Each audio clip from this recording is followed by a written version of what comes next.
Oke, assalamualaikum warahmatullahi wabarakatuh. Semangat pagi, semangat pagi, semangat pagi.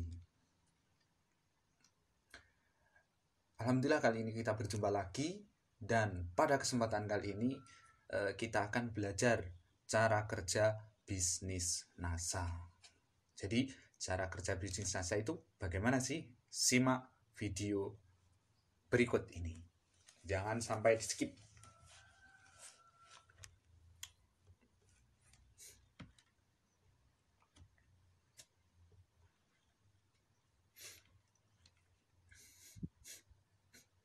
Oke, mari kita lihat slide berikut ini.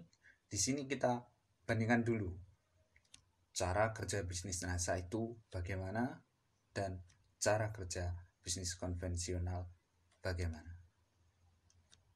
Mari kita ke slide.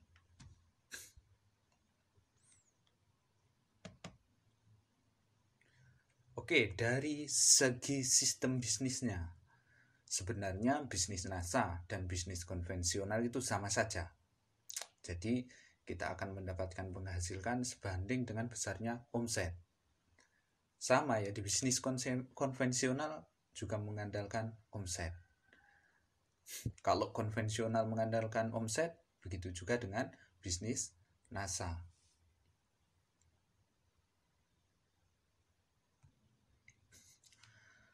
Jadi dalam bisnis NASA itu sistemnya hampir sama, bahkan bisa dibilang sama dengan bisnis konvensional. Mudahnya omset itu apa sih? Jadi seberapa banyak barang yang terjual kepada konsumen atau pemakai, atau lebih kerennya kita namakan end user, itulah omset. Jadi omset tercipta ketika kita bisa mengeluarkan ataupun menjual produk kepada konsumen. Kalau di bisnis konvensional ada konsumen, ya kan? Kalau di bisnis NASA juga ada konsumen. Di bisnis konvensional, sebelum produk ke konsumen, maka akan dibutuhkan pengecer atau warung-warung atau toko-toko kelontong. Atau kalau dalam dunia online banyak disebut online marketing, banyak disebut reseller. Ya, mereka adalah penjual yang mendapatkan selisih harga dari supplier. Sedangkan di bisnis NASA kalau di luar supplier, di luar reseller, di bisnis NASA kita sebut distributor, atau yang bertugas sebagai pengecer di lapangan itu kita disebut itu sebagai distributor untuk pengecer atau resellernya. Sedangkan untuk konvensional ada agen. Kalau dalam konvensional sebelum ke reseller itu ada agen, kemudian grosir, baru ke reseller, dan yang terakhir ke konsumen dengan selisih harga di setiap levelnya. Jadi mereka bisa mendapatkan untung dengan selisih harga tersebut. Lalu apakah agen di luar sana, agen kemudian supplier itu bisa menjual ke konsumen? Tentu saja bisa, karena dengan menjual ke konsumen keuntungannya juga akan jauh lebih besar. Begitu juga dengan di NASA. Kalau di luar tadi ada agen, kemudian ada grosir dan lain sebagainya, di NASA itu juga ada stokis center, kemudian stokis level bawahnya, kemudian reseller atau yang kita sebut distributor untuk yang ke konsumen langsung. Hanya istilahnya saja yang berbeda.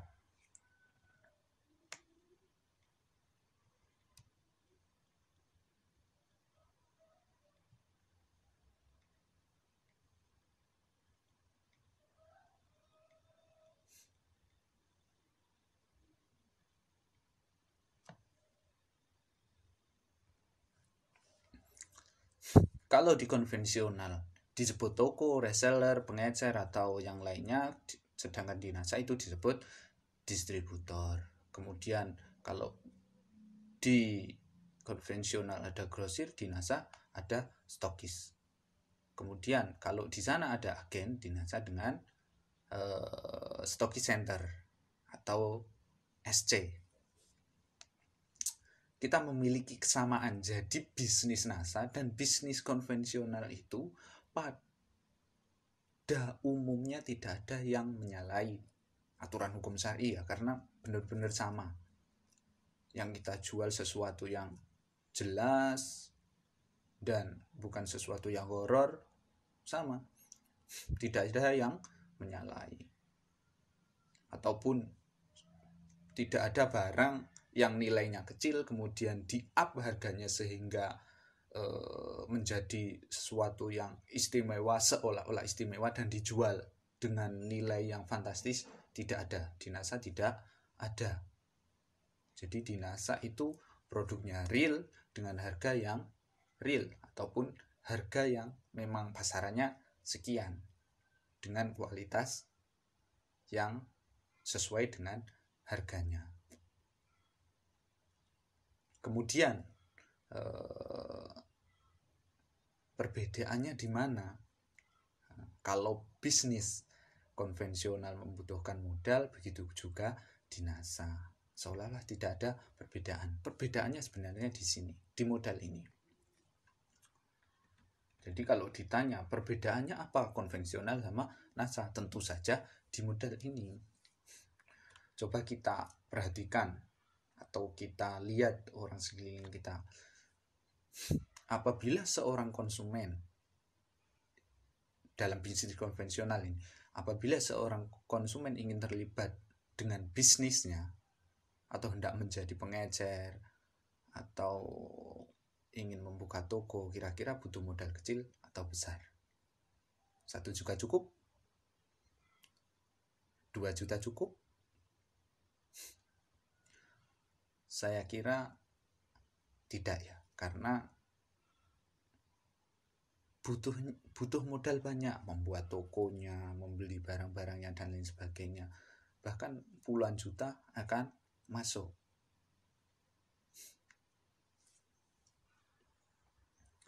Kita gambarkan saja warungnya, kita butuh modal 10 juta.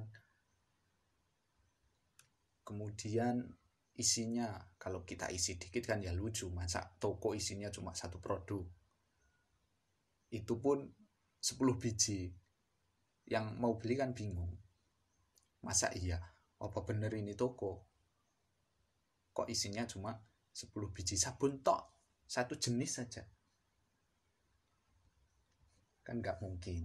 Jadi perlu beberapa jenis produk baru kita bisa mencari konsumen. Itu gambaran toko kecil. Belum lagi kalau kita ingin menjadi grosirnya atau bahkan agen, tentu kita butuh ratusan juta, bahkan miliaran. Jadi intinya ketika di bisnis konvensional kita konsumen ingin terlibat dalam bisnisnya, maka kita harus menyiapkan modal yang besar. Beda dengan di NASA. Jika seorang konsumen ingin terlibat, ingin ikut dalam bisnisnya, maka dia cukup mendaftar menjadi distributor. Seperti yang saya bilang di atas tadi, di awal tadi, kalau dalam NASA itu pengecer disebut distributor.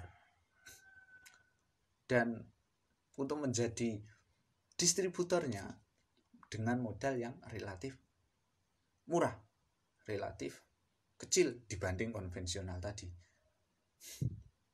Kalau konvensional kita butuh jutaan, puluhan juta, bahkan ratusan juta. Kalau di dalam bisnis NASA kita cuma butuh ratusan ribu saja. Pasnya cukup 200 ribu saja. Dan hanya 200.000 itu tadi, dia sudah berhak menjadi seorang distributor yang nantinya bisa menjadi seorang pengecer, bisa menjadi konsumen. Kalau menjadi konsumen, ketika sudah gabung menjadi mitra, maka dengan harga yang lebih murah pastinya, karena kita sudah jadi distributor.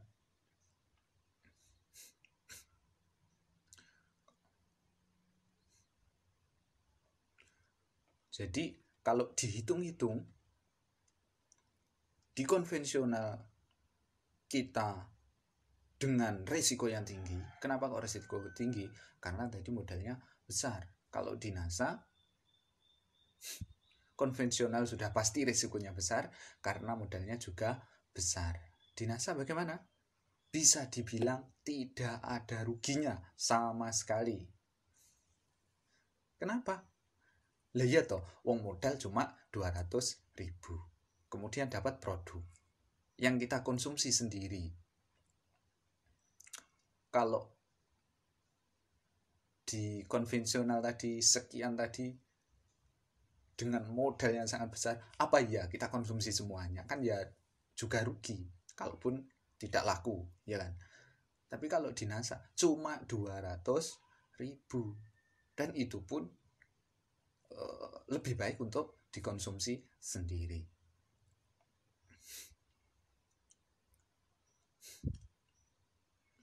Itulah kenapa di NASA ini bisa dijangkau oleh siapapun. Jadi yang menjadi distributor di NASA itu bisa dari kalangan manapun. Mau itu orang tidak punya penghasilan, dengan hanya menabung sekian-sekian kemudian dapat uang 200.000 mendaftar bisa jadi distributor, ataupun orang konglomerat yang uangnya sangat banyak itu juga bisa menjadi distributor hanya dengan 200.000, meskipun uangnya banyak, daftarnya sama 200.000. Dan kesempatannya juga sama persis. Orang yang kaya, orang yang miskin ketika jadi distributor NASA, kesempatannya sama persis. Ketika dia mau berjuang, ketika dia mau membimbing, membangun tim, maka dia berkesempatan untuk sukses dalam bisnis NASA. Namun perlu diingat, ini selain modal tadi, ketika menjadi distributor 200.000, kita masih butuh modal lagi.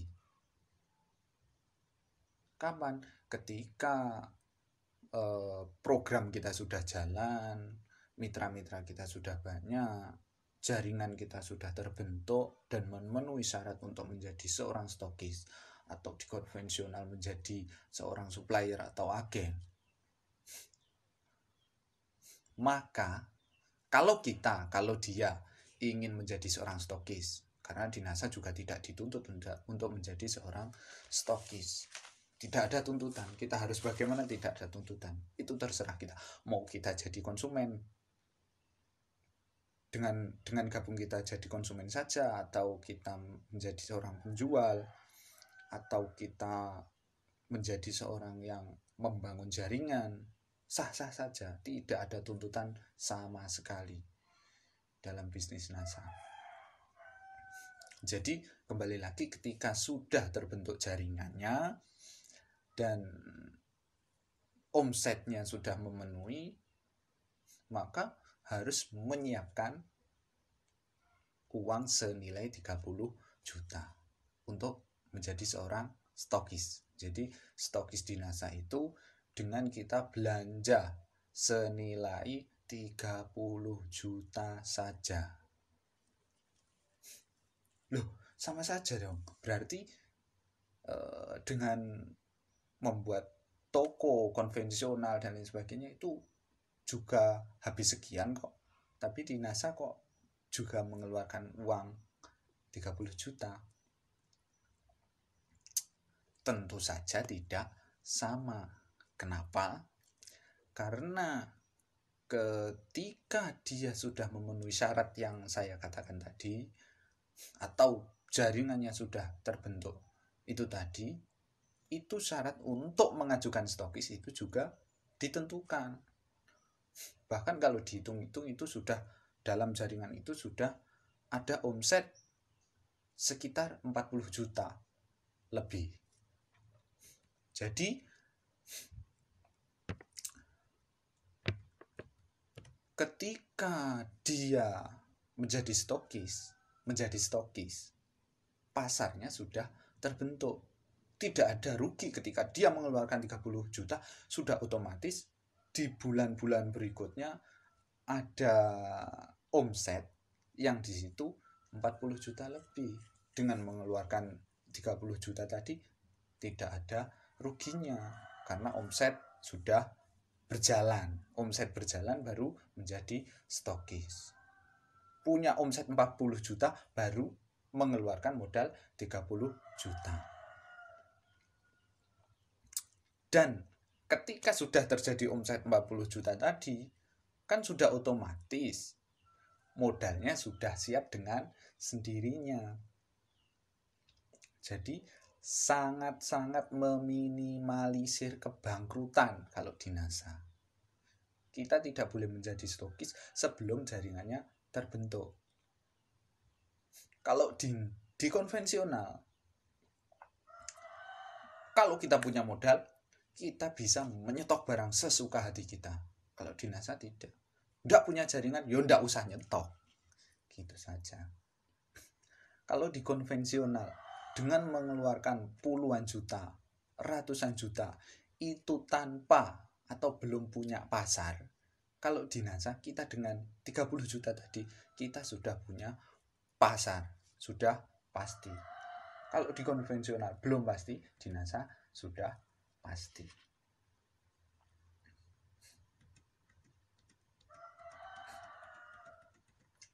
Dari segi pembentukan pasar, kemudian kalau kita lihat dari segi pembentukan pasar, di dalam bisnis konvensional kita menyediakan produk lengkap dulu tanpa tahu ini nanti produknya market fit atau tidak, tanpa tahu ini produknya cocok untuk pasar atau tidak, produknya dibutuhkan pasar atau tidak. Sehingga di sini kita juga untung-untungan ketika kita bisnis konvensional. Yang di situ kita bisa untung juga bisa rugi. Dan ruginya tidak sedikit tentunya karena kita sudah mengeluarkan modal yang besar. Contohnya sabun kita membeli sabun sekian banyak jenis sabun, dan dengan modal yang sekian banyak ternyata di situ cuma sabun A yang dibutuhkan. Lah ya sabun C, D dan lain sebagainya kemana? Ya kita tanggung ruginya. Itu kalau dalam bisnis konvensional.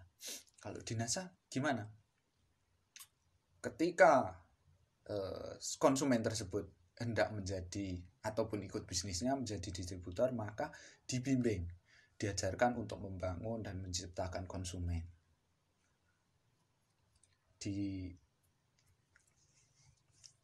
Dibimbing untuk menciptakan konsumen terlebih dahulu, dibimbing untuk membangun jaringan terlebih dahulu, baru kemudian dia bisa menjual. Dan yang menyediakan barangnya siapa? Ya stokis lah yang punya tanggung jawab menyediakan barang. Jadi kita dimanjakan oleh stokis itu yang mengeluarkan modal, kita yang jualan, kita yang dapat untung. Kemudian kok dibimbing? Siapa yang membimbing? Tentu saja upline atasnya ataupun distributor atasnya yang sebelum kita. Jadi kalau dalam NASA itu distributor yang daftar duluan, ketika kita mendaftar itu kita sebut upline, mitra atas kita. Mitra atas kita itu punya tanggung jawab membimbing kita. Kalau dia mau sukses, dia harus mensukseskan kita. Jadi bisa dibilang mereka itu konsultan kita, pembantu kita, penuntun kita, guru kita yang akan menuntun kita ke dalam kesuksesan. Dan semua itu gratis. Kita mendapat konsultan, kita mendapat bimbingan, kita mendapat arahan yang di situ kita bisa dapatkan, bahkan kadang 24 jam kita bisa menuntutnya, dan itu gratis hanya dengan modal 200.000 saja. Kalau di luar, di konvensional tadi, kita tanpa konsultan, tidak ada yang bisa kita curhati ketika kita kehabisan pasar, ketika kita menuju ke dalam kebangkrutan, tidak ada yang bisa kita ajak ngobrol. Ataupun kalau kita mau menyewa konsultan itu tidak sedikit. Tapi kalau di NASA gratis. Jadi ketika sudah masuk menjadi mitra, menjadi komunitas, kita akan mendapatkan bimbingan secara intensif dan gratis.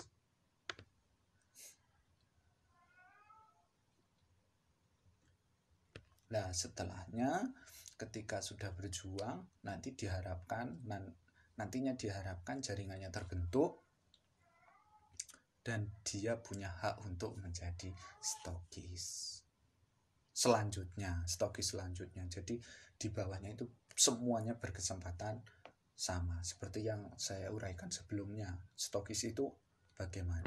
Harus mempunyai omset yang sekian tadi. Jadi intinya kalau dalam konvensional membuka toko tanpa pembeli, kalau sepi ya rugi, dengan kerugian yang tidak sedikit. Di NASA membuka toko setelah pembeli ramai mengantri. Keren kan sistemnya? Makanya NASA itu bisnis anti rugi.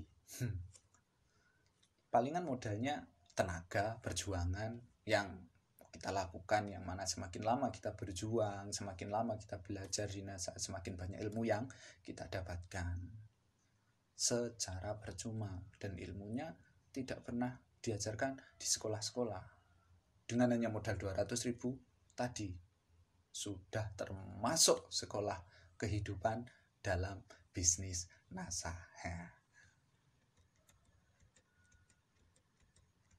Kemudian perbedaannya lagi, bisnis konvensional dengan bisnis NASA. Bisnis NASA ini menjamin masa depan. Perbedaan lainnya di sini. Kalau konvensional itu adanya hanya active income, kalau di NASA ada active income dan juga ada passive income, bahkan ada massive income. Contoh passive income itu apa? Untuk masif kita bahas di lain video ya. Contoh passive income itu mudahnya seperti seorang PNS.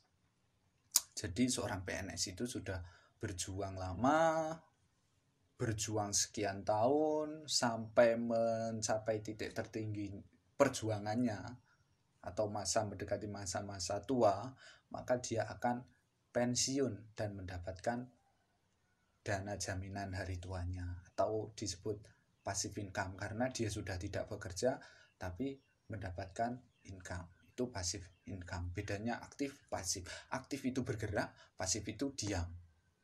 Jadi aktif income itu ketika kita bekerja ya kita mendapatkan income. Kalau passive income kita tidak bekerja tapi mendapatkan income, dapat uang, tidak kerja tapi dapat uang. Enak mana? Kerja dapat uang atau tidak kerja dapat uang? Kalau di NASA kita kerja dapat uang dan juga diam dapat uang dengan syarat tadi. Kemudian passive income-nya dari mana? Kok bisa di NASA mendapatkan passive income? Perlu diketahui ya, karena ini yang sering menjadi suudzon kita ketika dihadapkan dengan bisnis jaringan. Suudzonnya masyarakat ketika dihadapkan bisnis jaringan, di mana banyak persepsi atau paradigma yang dibangun dalam benak masyarakat, kalau kita ikut bisnis MLM, maka akan menguntungkan yang di atasnya, menguntungkan yang duluan. Ini harus dipahami betul, perlu dipahami betul. Kalau dalam bisnis NASA tidak ada bonus dari perekrutan. Sekali lagi, tidak ada bonus dari perekrutan. Jadi meskipun misalkan Anda seorang distributor NASA, kemudian Anda dalam satu hari mampu merekrut 100 orang atau bahkan menjaring ribuan member dalam satu hari, maka penghasilan Anda nol, karena memang tidak ada bonus ketika Anda merekrut orang. Karena NASA ini memang benar-benar murni multi level marketing. Lebih jelasnya nanti kita buatkan video lagi, apa itu multi level marketing. Nah, lalu passive income-nya dari mana dong?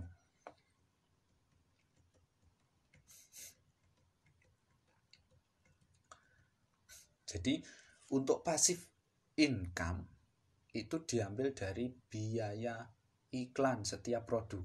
Jadi kalau kita lihat produk di luar sana, mau itu produknya NASA, mau itu produknya bisnis di luar sana, semuanya punya alokasi dana. Setiap produknya itu punya alokasi dana untuk iklan. Ya. Jadi semua punya alokasi dana untuk iklan.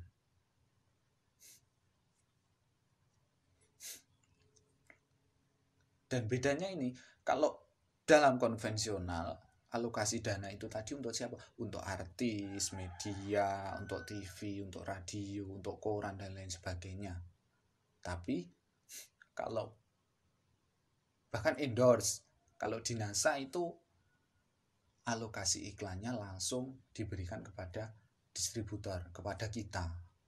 Karena produk NASA tidak diiklankan di TV, tidak diiklankan di radio, tidak melalui endorse, tapi kitalah yang mengiklankan, kitalah yang menjadi bintang iklannya, kitalah yang menjadi media masanya, kitalah yang menjadi radionya, kita yang menjadi TV-nya. Dari situ terjadi omset, terjadi penjualan, maka yang berhak untuk mendapatkan alokasi dana iklan itu ya kita. Tentunya dengan berdasarkan omset yang tercipta, agar adil pembagiannya. Semakin besar omset yang kita ciptakan atau omset yang terjadi dalam grup kita, tim kita, tim penjualan yang kita dalam jaringan kita, maka semakin besar omset dalam grup kita itu tadi, semakin besar pula income yang kita dapatkan, passive income yang kita dapatkan. Jadi nanti agar ketika Anda mau bergabung dalam bisnis NASA, mau berjuang dalam bisnis NASA, agar income-nya bagus, income-nya banyak, maka kita harus membuat tim player atau jaringan yang kuat, tim yang baik. Dengan cara bagaimana? Kita mendidik mereka. Loh, saya kan belum bisa. Kita membuat tim, atas kita kan juga banyak. Kita belajar dari mereka, kita ajarkan. Kita belajar dari mereka, kita ajarkan. Atau kita bawa mereka ke mitra atas kita untuk belajar bersama kita. Dan mau mendampingi mereka sampai mereka sukses, maka Anda juga akan sukses. Itulah kerennya di bisnis NASA. Dengan kita mensukseskan mitra, maka kita juga akan sukses. Kita tidak bisa sukses sendirian di bisnis NASA. Kita tidak bisa sukses hanya dengan jualan. Memang ada yang jualan sukses, tapi kita tidak bisa sukses. Kita tidak akan mendapatkan passive income hanya dengan jualan sendiri. Kita tidak bisa sukses tanpa mensukseskan mitra-mitra kita. Sekali lagi, perlu diingat, dalam bisnis NASA tidak ada money game. Oke, sampai di sini dulu video kita kali ini. Salam bermanfaat, salam sukses dan mensukseskan. Semangat pagi. Sampai jumpa di video selanjutnya. Wassalamualaikum warahmatullahi wabarakatuh.